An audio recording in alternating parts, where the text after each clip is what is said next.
Next, I'd like to have Paul Jurdy come up and do our introductions today. Hello, everyone.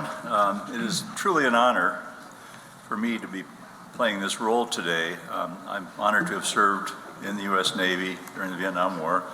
I did have a uniform similar to the ones you're seeing here, but had I then, and I'm amazed at how much it still affects me, being around that many stripes, I'm having trouble breathing. I don't know about you. So with that said, Admiral Mustin, thank you very much. Welcome to you and your colleagues. We are very pleased to have you with us here today, and that our Boulder Rotary Club will have the chance to learn more about Navy Week.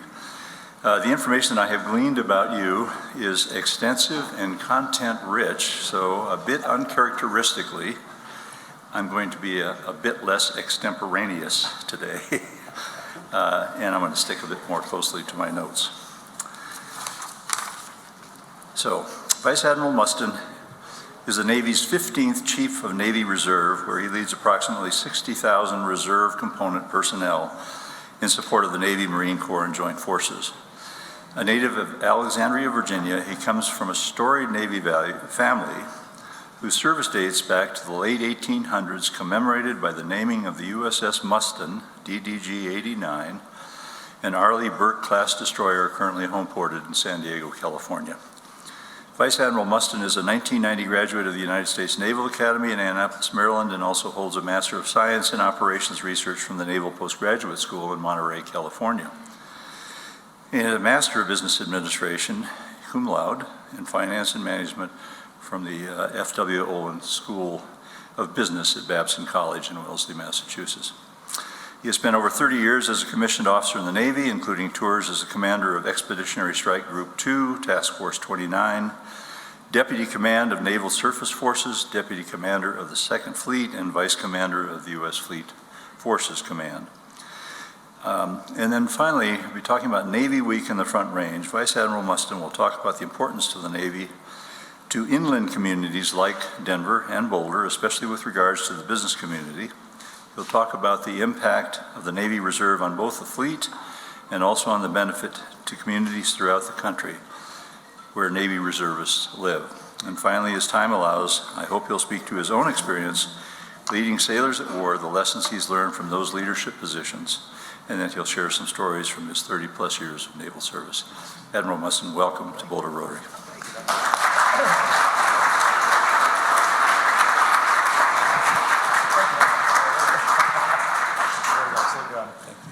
Well, thank you very much, Paul, for the great introduction. And he clearly has done a little research to distill down what is usually a very long biography that reminds me, one, how old I am, and two, how long I've been doing this work. And I usually tell the younger folks, just cut to the chase. They can read it later. But anyway, I think you did a great job with that. So I'm thrilled to be here. I've had an opportunity over several years to address other Rotary groups around the country, and I always am fascinated by the great work that you do in your communities, and I'm a little envious, frankly, because like so many other military members, you see that we tend to rotate every 2 years or every 18 months, and it's hard to establish roots.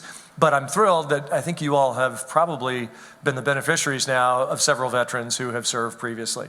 In fact, can I just get a hand raise from anybody who's a prior service member?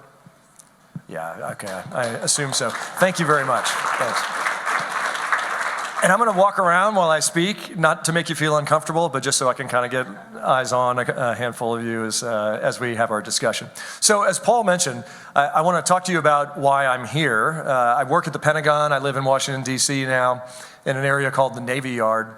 But I have the opportunity to travel, about 2 weeks per month, given that the Navy Reserve Force that I represent is literally operating around the country and around the world every day.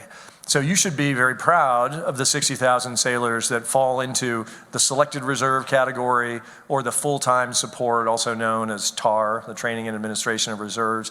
And we've got another 49,000 that are part of the individual ready reserve. So all total, the reserve footprint of the U.S. Navy is about 109,000.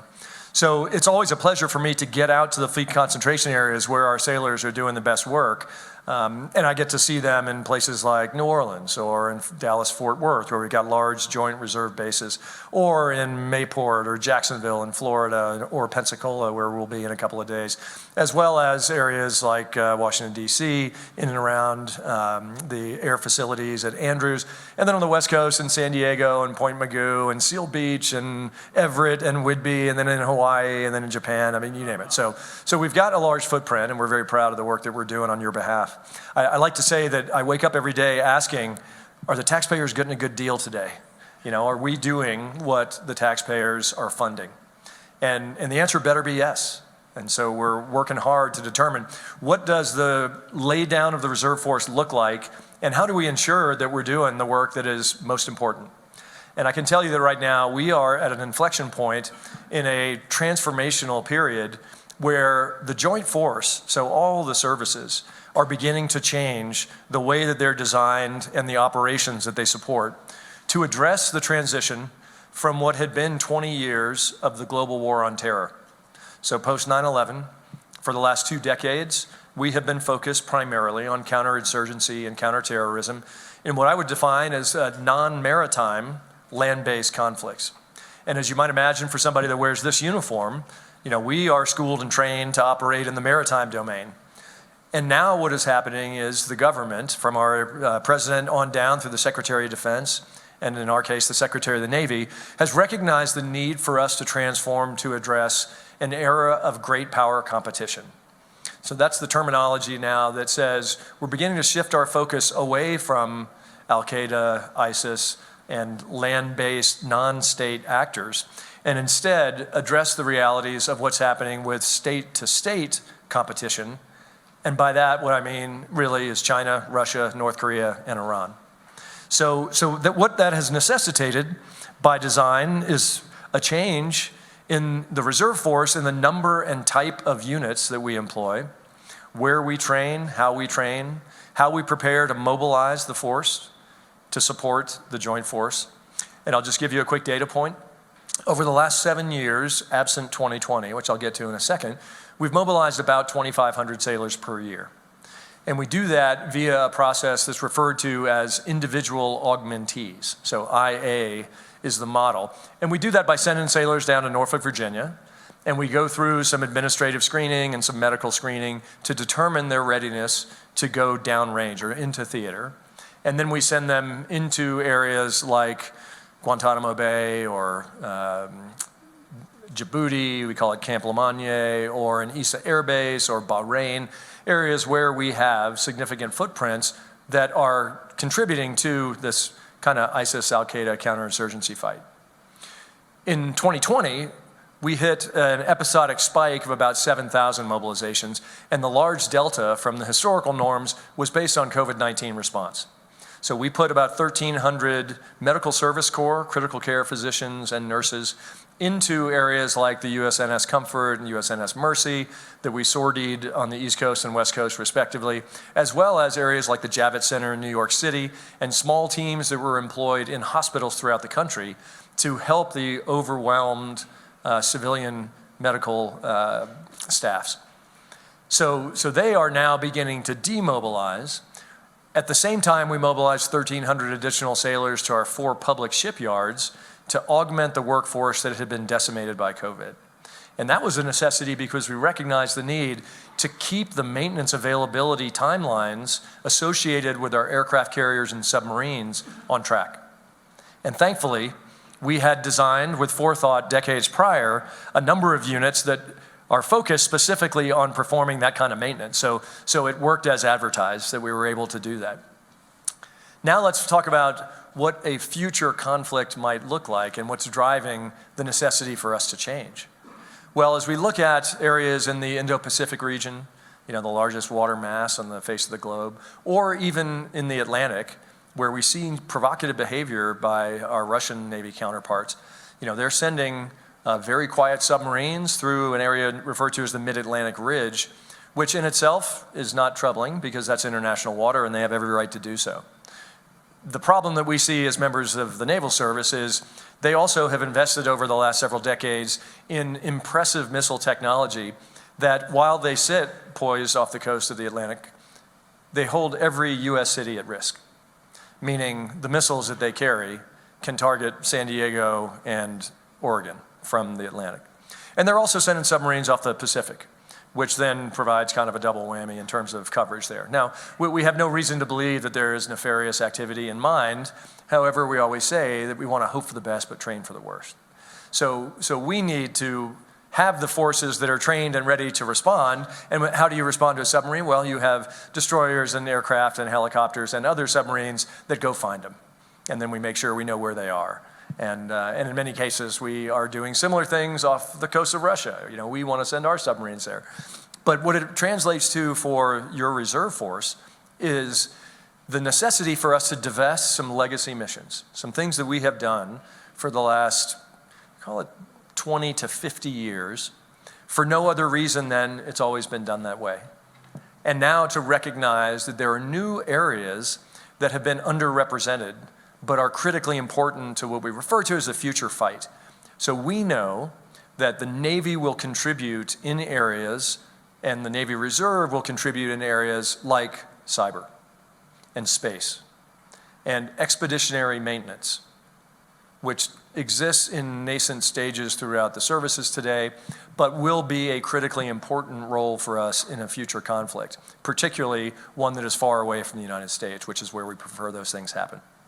We look at things like Navy cargo handling battalions. We look at our Navy Expeditionary Combat Command.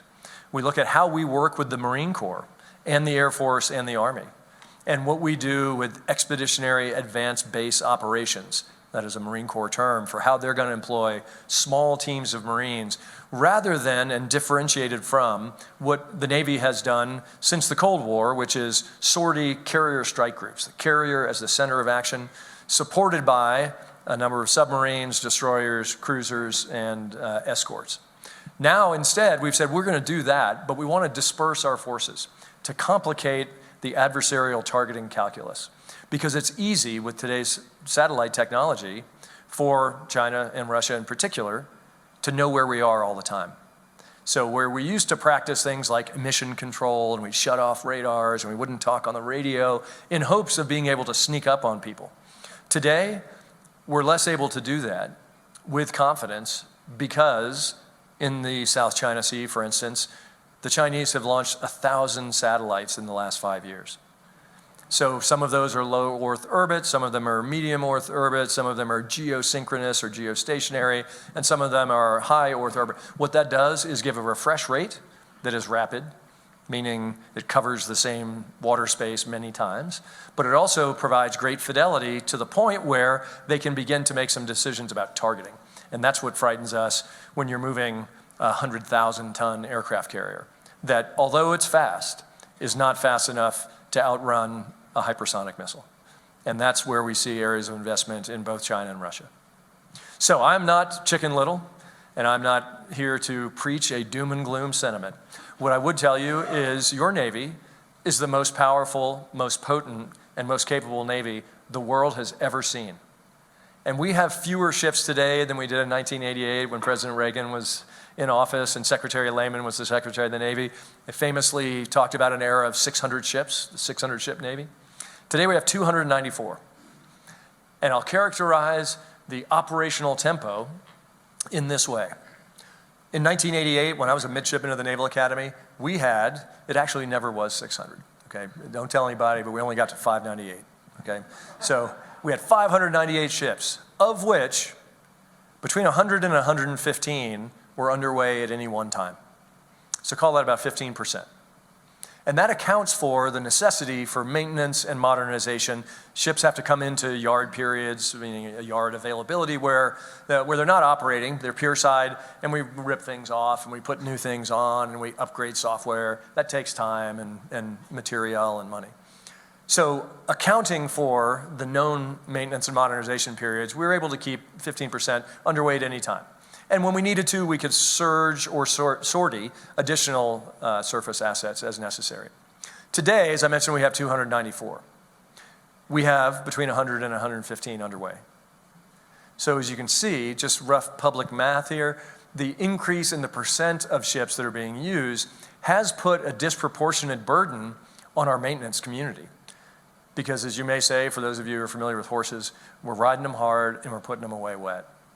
And many of our ships now are also approaching their natural lifespan. So we build ships today with an expectation that they're going to operate in the fleet for between 30 and 35 years, depending on the hull form, whether it's a cruiser or a destroyer or aircraft carriers are closer to 50 years, believe it or not. Submarines are about 30, and that's really based, in the case of submarines, about how quiet they are and how the technology improves over time. So what was cutting edge in 1960 today would be viewed as someone walking through the ocean banging a drum. We're very good at tracking things, and we listen very carefully, as do our adversaries. So there is a time horizon upon which we recognize the need to upgrade. And that's why we make a case to the nation that it's important for the Navy to continue to buy new ships to supplement the ships that are timing out. As we decommission ships, we want to replenish. And it's not enough, though, at 294 ships to say, if I decommission 5 this year, that I need to build 5 next year. Because that doesn't account for the mission sets that are required by our combatant commanders around the world. And by the way, their appetite for naval assets is insatiable. And I don't mean that in a bad way. I'm flattered by it. It just means that it's impossible for us to deliver the number and type of ships and aircraft and submarines that our combatant commanders, the 4-star area of responsibility commanders, would like to have. One case in point, in our Central Command region, so the area that represents Iran and the Arabian Gulf, portions of the Horn of Africa, and pieces of Eurasia. General McKenzie, the 4-star, who is the CENTCOM commander, would love to have a 1.0 presence. That is a guaranteed carrier every day. That's a 1.0 presence. If we were able to say we can get you 180 days of carrier presence, that would be a 0.5 presence.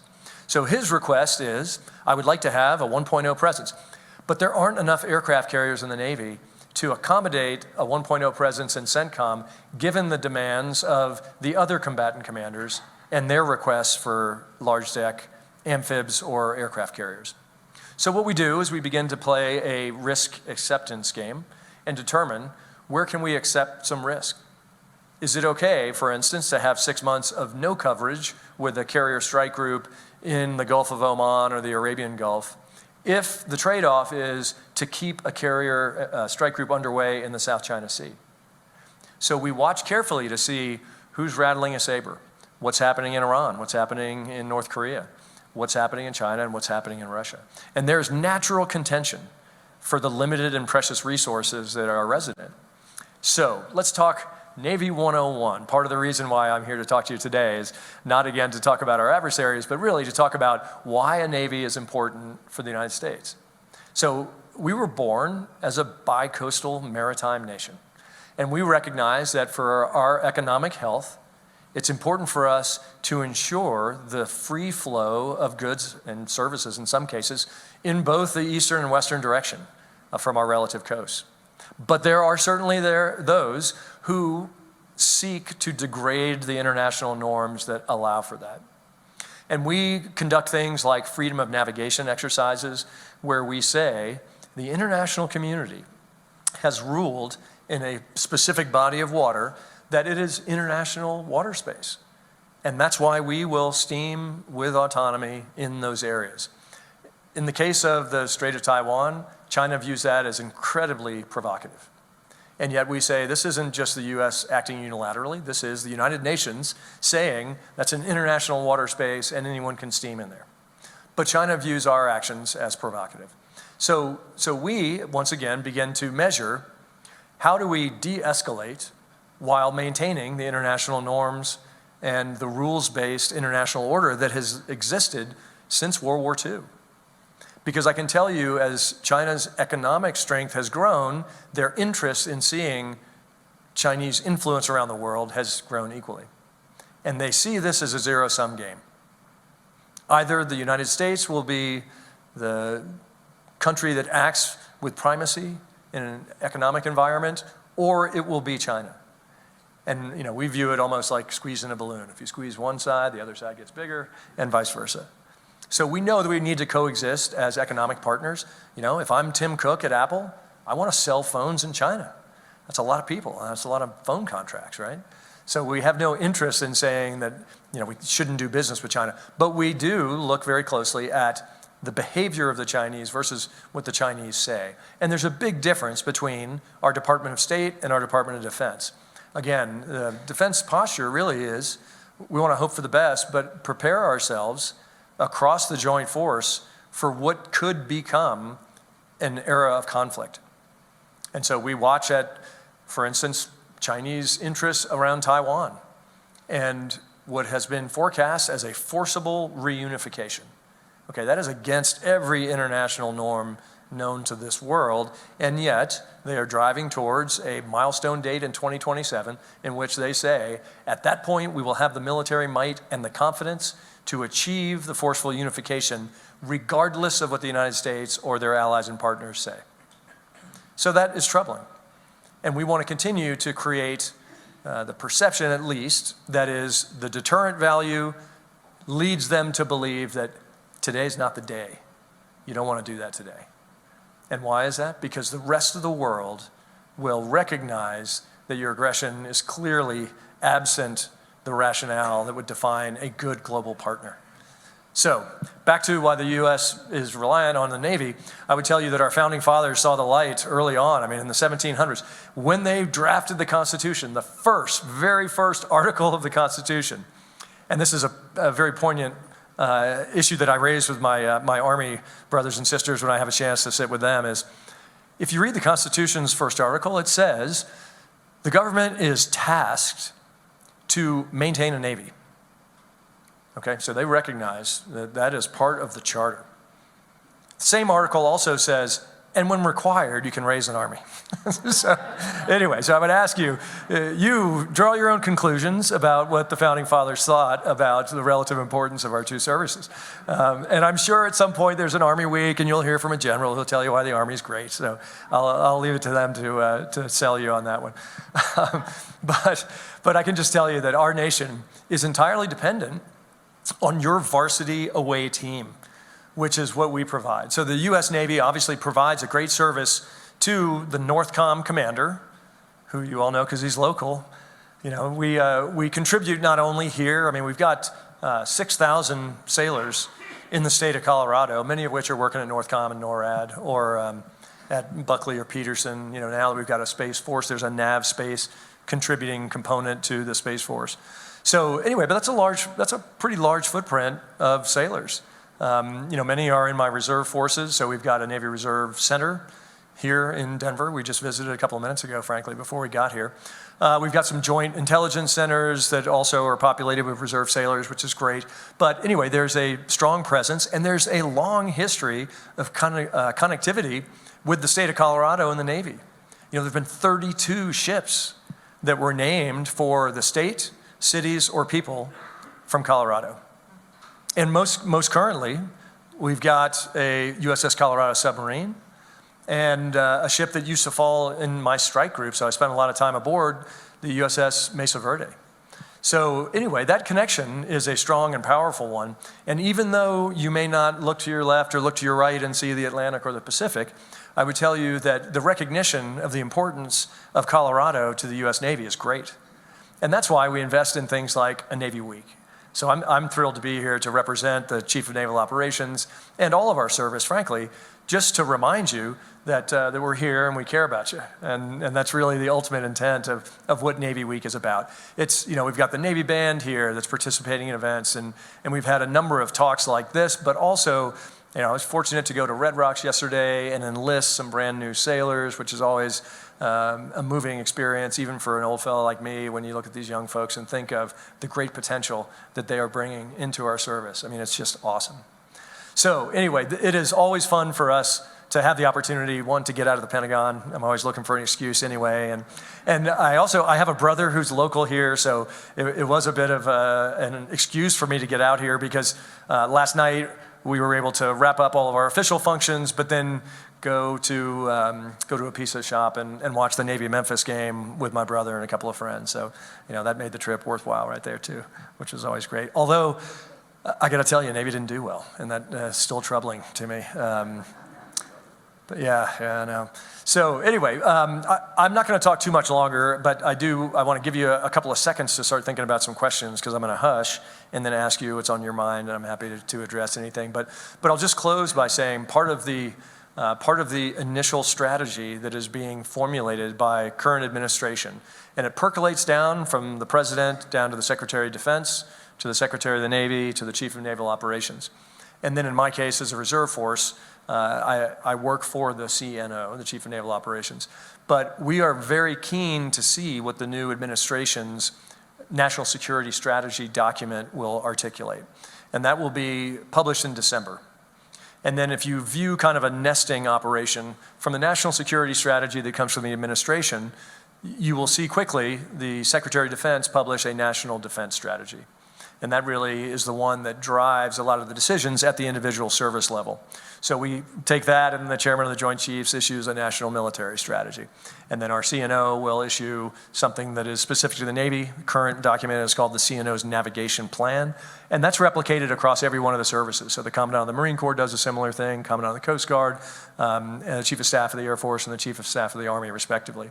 But each of us, we've been involved in the creation of these new documents. Again, they'll be on the street in a short number of months. We're led to believe that there won't be significant changes. You know, it was Secretary Mattis at the time in 2018 who first sent the initial salvo that said, global war on terror is coming to a close. Great power competition requires some changes. So we've been executing under that model for 3 years already. And the intent is that the Biden administration will actually shorten what was referred to as 4+1. Again, that was China, Russia, North Korea, and Iran. And then the one was violent extremism. We will shorten that down to being China and everybody else. So there is a recognition, of course, that the economic influence, the military influence, their aspirational desires to exceed beyond a regional power and become a global power is being realized. I mean, we see this now. They've built a base adjacent to us in the Red Sea next to our base in Djibouti. And part of that, frankly, is they're collecting signals from us and they're watching how we operate. They're fast followers. You know, where we invest billions in research and development and science and technology, they invest a fraction in hacking into our industrial base to copy what we've done. You'll see this reflected in their last two fighters that look an awful lot like our F-22 and our F-35, because we spent decades learning how to do this, and they spend a fraction of the money and time and just steal it. So with that, let me just pause for a second, gang, and say again, it's an honor to be here. I'm thrilled to have the opportunity to engage a little bit with you, but I'd love to hear your questions, and I'm at your disposal until you kick me out. Yes, sir. You want to go first? Here.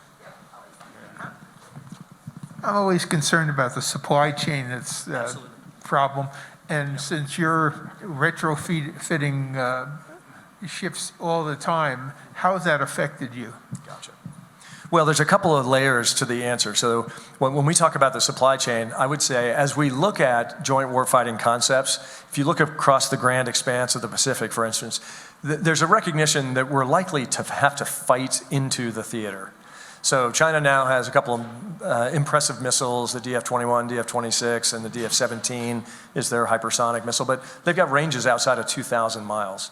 So it's not easy enough for us to say, well, we'll go park an aircraft carrier off the coastline and use our air wing to conduct some strikes. Even our Tomahawk missiles that have a range of about 1,000 miles are not sufficient to get us close enough. So that's just getting into the fight.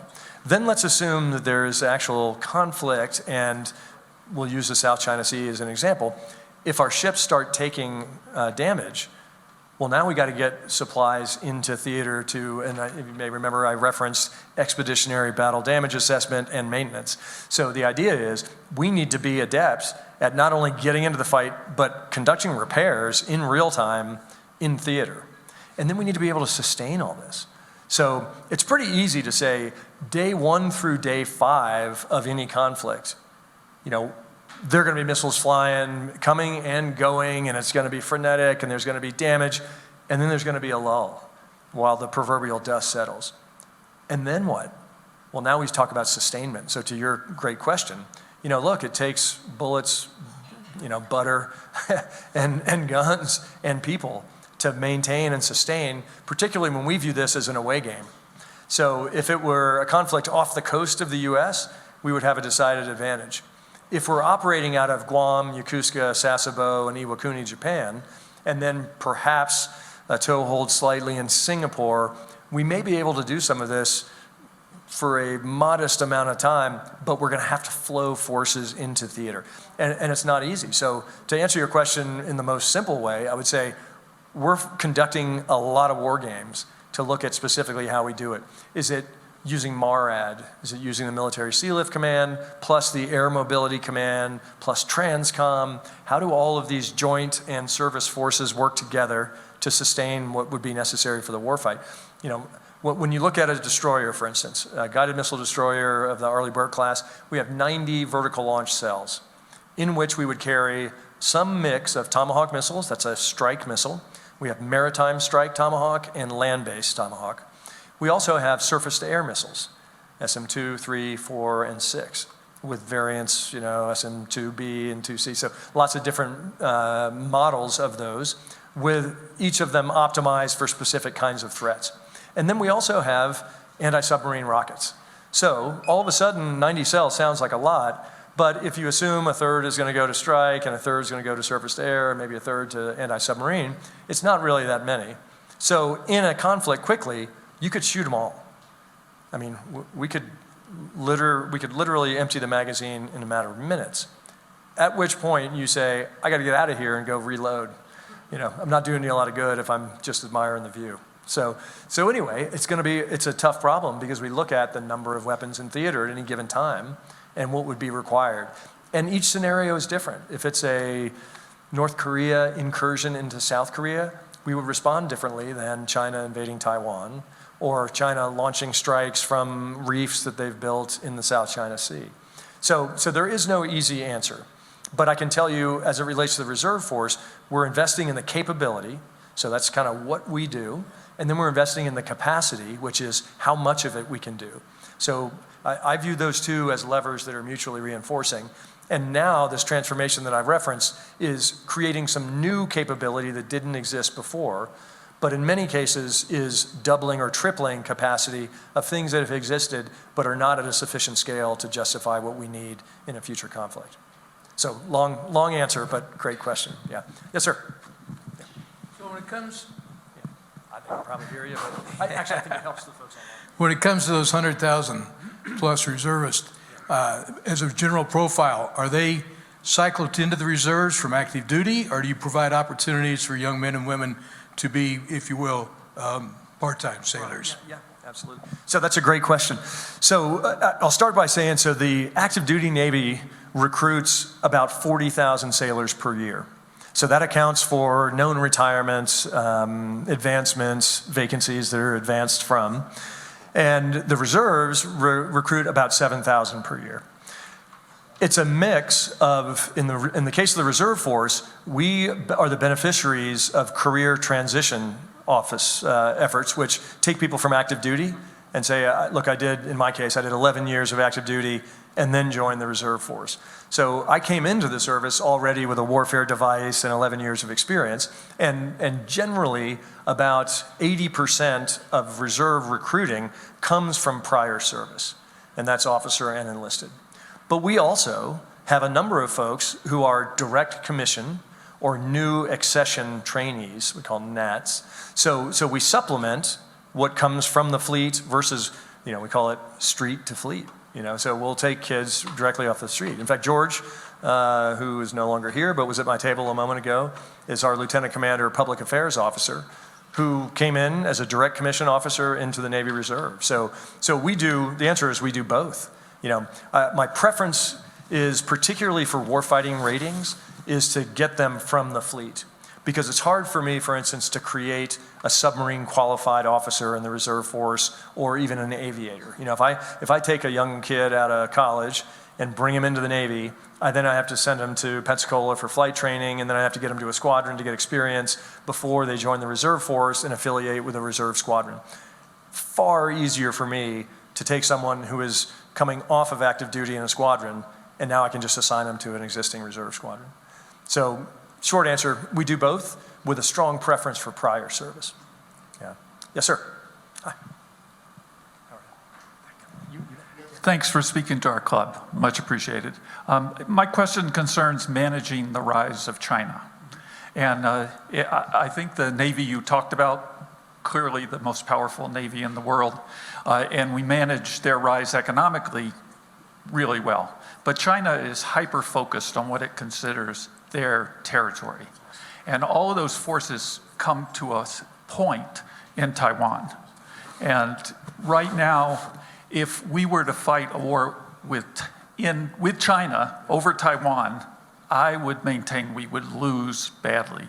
So therefore, what are your thoughts about, 2027, there's people in China would like to do it tomorrow. Yeah, so what are your thoughts about how we not manage China's rise economically, but how we manage their focal point in Taiwan, South China Sea, and so on? Yeah, perfect. I mean, and this is a very complex question, but I'll hit kind of the wave tops answer, which is, you hit the nail on the head on the conversations that are underway every day in every one of our 4-star fleet commanders at Pacific Fleet, at Fleet Forces, which is based in Norfolk, and at Naval Forces Europe, because China, believe it or not, has influence in each of those theaters. But as it relates to the Indo-Pacific and the Taiwan scenario specifically, we believe that China does not desire conflict. So if the question is, hey, would we lose a war with them? There's a couple of different ways to parse that. One is, if they tried to invade Taiwan, clearly, it's off the coast of their mainland, they could probably get there. The question is, could they hold it? Could they really get a toehold? It's a pretty rocky, steep cliff, kind of like Normandy, and Taiwan is investing heavily now in their own defense, largely supported by the United States now, to prevent that from happening. But even if they were able to get there and get a toehold, they need to get to the capital city, and Taiwan's not sitting around waiting for this to happen. They're preparing defenses there too. So even if they could move in a lightning strike to get there, the question becomes, okay, how does that sustainment work? Because again, not just the United States cares about this. The international community will rise up and say, hey, what's going on here?